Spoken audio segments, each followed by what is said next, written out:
aside from Cthulhu Christmas, I'm also going to introduce my Poisonous reading list that is my next reading list that I'm going to be doing. Some of the books have not come yet, one of them being The Poison King, The Life and Legend of Mithrandates, Rome's Deadliest Enemy. This reading list was specifically kind of supposed to be on women poisoners, and then it kind of broadened a little bit as I was finding more books that looked interesting. So The Poison King was kind of one that got added a little bit later. Another one that got added was The Arsenic Century, how Victorian Britain was poisoned at home, work, and play. So that's a little bit more about arsenic. That one got added after I finished the book that I'm going to be talking about. That's the first one I finished on this list, about Mary Ann Cotton. Another one that hasn't showed up yet, my books are taking, apparently they're all coming from England, I don't know. The other one that has not shown up yet is Catherine de' Medici, Renaissance Queen, I believe is the subtitle. And the de' Medicis were kind of well known for poison usage, and Catherine was one of the probably most aggressive queens of that time period, and from a family that was very well, so she was tied to poisoning and poisons and a lot of poison plots. She did a lot of terrible stuff. If you've watched, I think it's either Showtime or HBO, the Serpent Queen show that has just come out is about her. She was an interesting woman simply because she was so deeply involved in politics of that time and did wield so much power, which for a woman at that time was highly unusual. And she was also very, very aggressive with it, which that being said, might be because she was a woman at that time. She felt she had to be aggressive with her power and very, very ruthless in some ways with it. But she's just an interesting person, and that biography is about her. The three that I do have here, one of them is The Royal Art of Poison by Eleanor Herman. It is about how poisons were used through history, and also how everything was poisonous at different times, be it medicine, paint, food that they thought was okay, objects, cosmetics, everything was poison once upon a time, and everyone was quite keen to use it for everything. And it's amazing that humans didn't just kill themselves out with poison. So this is an interesting book. Also, a big chunk of it takes sort of forensic investigation. I guess it's not really investigation, but it's a forensic look, I suppose, at what were rumored to be some very, very famous poisoning cases of famous people in the Middle Ages and Renaissance and different things that would have been well known. One of them being Ivan the Terrible's wife, who probably was poisoned, more than likely, from everything I know. Lots of different, Tycho Brahe, who was lots of different mistresses of kings and things that were rumored to be poisoned. They take a look at that as well and see if that was actually something that might have happened, or whether it was just one of the many diseases at the time, or whether somebody was accidentally poisoned, because everything was made of arsenic at that time period. So it's a lot of looking into that and how dangerous a lot of the stuff was at that time period. Another one that I'm reading is Lucrezia Borgia by Sarah Bradford. This one is about Lucrezia and here's the thing with Lucrezia. She was sort of known for being a poisoner, and that's not really who she was. Like, down through the ages, the whole argument has always been that she was the Borgias, and her relationship with her brother, and even the TV show The Borgias was all about the kind of affairs and soap opera drama that was the Borgias. That is not discounting the fact that her family was incredibly power hungry. Her father was, her brothers were. Cesare, of course, was incredibly power hungry and probably did poison some people. Lucrezia, though, when you actually look at her and who she was, she seems like she was a very intelligent woman who was in a situation that she was going to be used as a pawn by her family. And she spent a lot of time making an attempt to make the best out of that. Her father even left her in charge, and her family would leave her in charge of different things when they were gone from different places. So they had a lot of respect for her and her intelligence. She unfortunately seems like she had a life that was the result of a family that was power mad. And because of that, any sort of happiness she may have had at different points tended to be disrupted, because she did have a happy marriage that her family killed off her husband and married her to somebody else. It was just sort of one of those things. She was stuck in a time period when she didn't really have a lot of options. And I don't think she was a poisoner at all. I think she was just a woman in a family that she probably would have rather not have been in, and was trying to make the best of the situations that she was in, and was a very good businesswoman and very smart woman in all of this. So this is a biography of her, kind of talking about how she was used as a pawn by her family. And if we want the real villain of the whole Borgia clan, it was more than likely, of all of them, it was probably Cesare. So that is that biography there. Now, this is the one that I'm actually going to do a review of in this one. This is Mary Ann Cotton, Dark Angel, Britain's first female serial killer. I'm going to link a couple YouTube videos below that are about Mary Cotton. One is sort of a straightforward one about she was a serial killer. She killed 20 family members and XYZ. The second one is a little more nuanced, and that is kind of how this book is. This book by Martin Connolly, and if you can find stuff on YouTube also, documentary stuff from Martin Connolly, he doesn't think she was a serial killer. He doesn't even know if she killed anybody at all. And here's the thing with Mary Ann Cotton. There's the nursery rhyme, Mary Ann Cotton, she's dead and she's rotten. And that is how she's gone down in history, as this horrific serial killer. Her trial was an absolute train wreck for the defense. She had no defense, more or less, and she'd already pretty much been tried by everybody. And some of the witnesses were very suspect. Some of the tests for arsenic and different things at the time were very suspect as well, of how accurate they were. What does remain is some other very confusing questions, though. So I'm going to have to go back and explain a little bit about Mary Ann Cotton. She, this was in 1860, I believe. Here, this all went down in like 1871 and 72 is when she was actually caught, quote unquote. Mary Ann Cotton was she was trying to do the best for herself. She was born into a mining family in England, I believe up in the Newcastle area.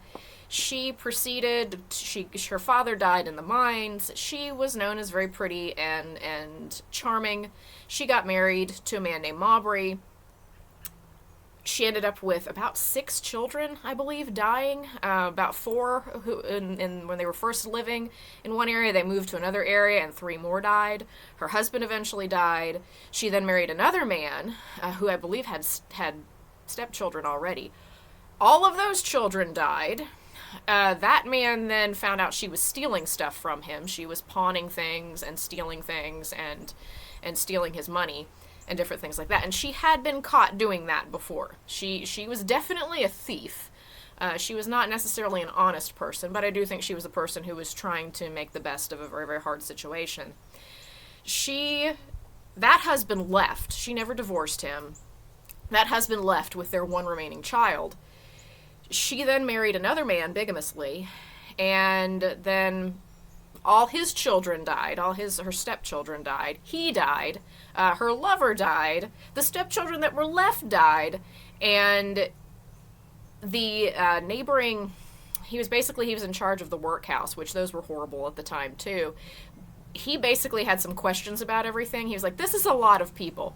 Now, he didn't know the extent of the number of people around her who had died, mainly because she had the ability at that time to just pick up and move and kind of reset her life every time.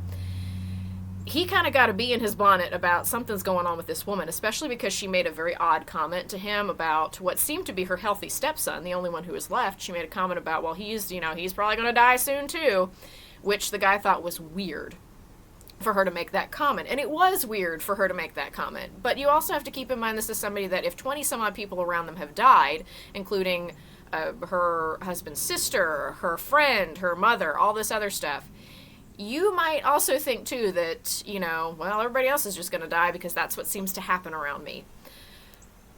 The question, though, comes in the fact that 2 of the children that got away from her and the husband that got away from her did not die. Now, Connolly's argument is the fact that diseases at this time more than likely would have accounted for many of the deaths. And that is why she wasn't noticed for so long, was because so many of the deaths were just put down to typhus, cholera, all sorts of other things that were fatal at that time.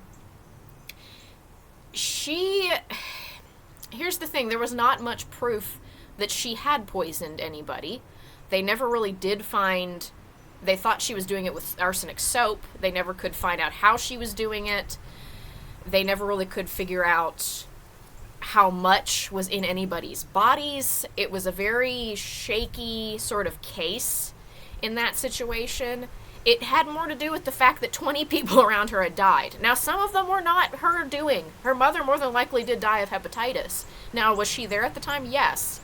One of the videos poses the fact that she may have been an asymptomatic carrier of some sort of disease, like Typhoid Mary was, and that possibly could be what was causing things to happen, her to be basically just an angel of death to everybody that she was around, not even knowing, and her just sort of accepting that.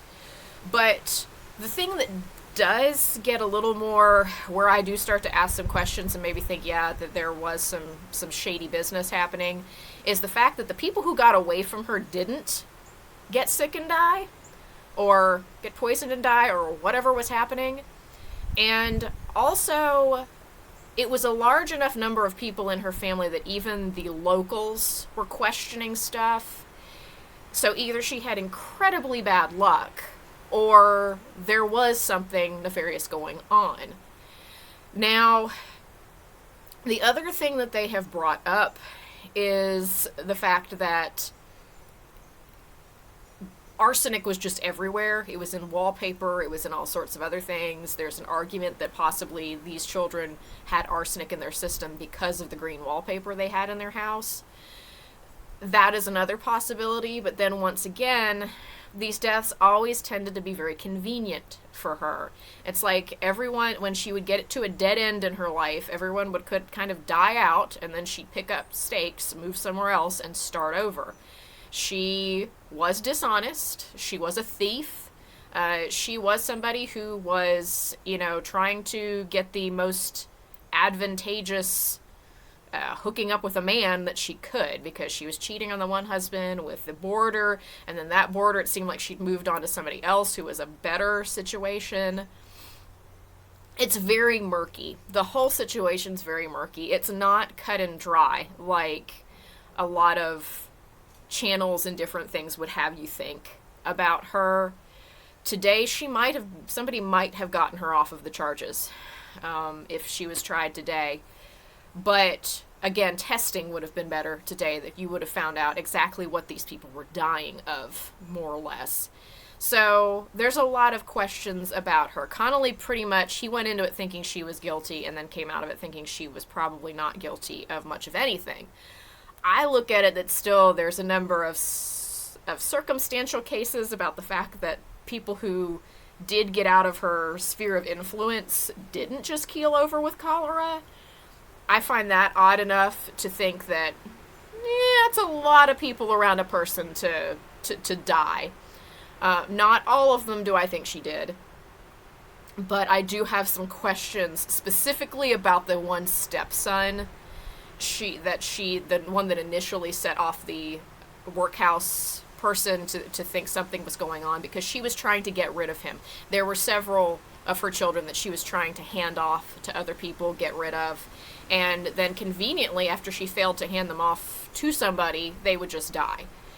That seems a little coincidental.